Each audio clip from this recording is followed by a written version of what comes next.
आप सभी को नमस्कार। मैं हूं आशुतोष मिश्रा और आप सभी ने हमारे पिछले 2 वीडियो में पहले में पंचांग देखना और दूसरे में इष्टकाल निकालना सीख चुके थे।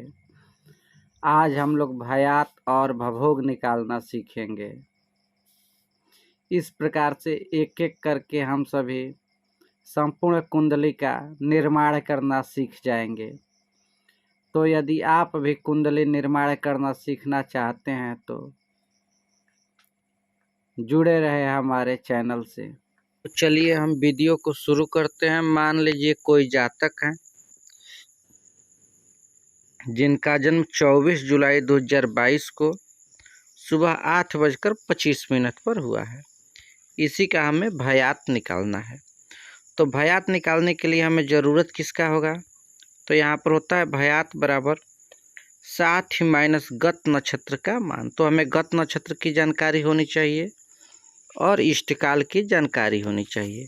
तो इष्टकाल हमने पिछले वीडियो में निकाल रखा है और गत नक्षत्र का मान हम पंचांग से देखेंगे।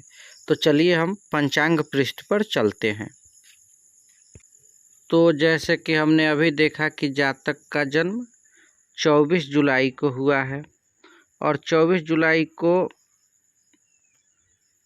रोहिणी नक्षत्र रह रहा है। तो रोहिणी के पिछले नक्षत्र का हमें मान देखना है, यानी रोहिणी के पिछले नक्षत्र का मान हो गया 40-32। तो भयात निकालने में हमें इसकी ज़रूरत लगेगा, इसलिए इसको हम लोग याद कर लेते हैं। 40-32 हो गया। अब हम अपने भयात की साधना करते हैं। चलिए, तो जैसे कि हमने पंचांग में देखा था कि गत नक्षत्र का मान 40-32 दिया हुआ था और हमने पिछले वीडियो में इष्टकाल निकाला था, वह 7:42 आया हुआ था। तो भयात बराबर होता है 7 ही घटी माइनस गत नक्षत्र का मान प्लस इष्टकाल। तो गत नक्षत्र के मान को 60 में से घटा देंगे और फिर जितना आएगा उसमें इष्टकाल जोड़ देंगे तो हमें भयात निकल जाएगा। तो जैसे कि देख रहे हैं यहाँ पर ये हो गया 60 और इसमें गत नक्षत्र का मान यानी कि 40-32 को हमने घटाया। तो यहाँ पर 0 है, 0 में से 32 नहीं जाएगा। हासिल लिए एक हासिल आएगा तो इधर 60 ही पल हो जाएगा। अब 60 में से हम 32 को माइनस करेंगे तो 28 आएगा। यहाँ पे बच गया 59, 59 में से 40 गया तो बच गया 19। अब 19 में इष्टकाल यानी कि यह जो है इसको क्या करेंगे, जोड़ देंगे। तो जोड़ने के बाद हमारा आएगा 28 और 42 को हम लोग जोड़ेंगे तो ये आएगा 70। लेकिन यह मान तो पल में है, तो पल जो होता है वह 60 से अधिक नहीं होगा, इसलिए 70 में से हम 60 को माइनस कर लेंगे। जितना बचेगा उसको यहाँ पर लिख लेंगे और एक हासिल इधर ला देंगे।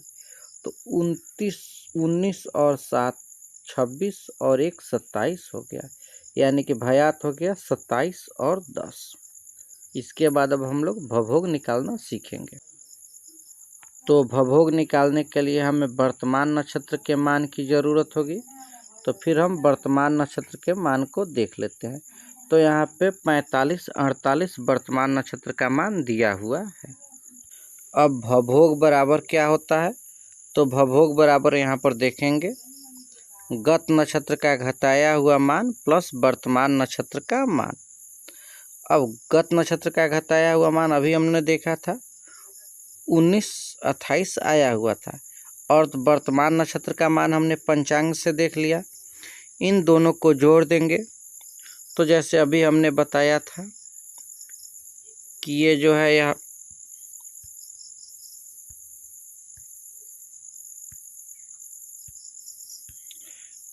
जो है 28 जो है यह पल था। तो 28 और 48 को हम लोग जोड़ेंगे और जितना आएगा उसमें से 60 को घटा देंगे। तो इस प्रकार से हमारा 16 आएगा और फिर यह जोड़ने पे 65 आएगा। यह क्या हो गया? भयभोग हो गया। तो आशा करते हैं कि आप सभी भयात और भवभोग निकालना सीख चुके होंगे। अगले वीडियो में हम फिर इससे अगले चरण को जानेंगे। तब तक के लिए नमस्कार।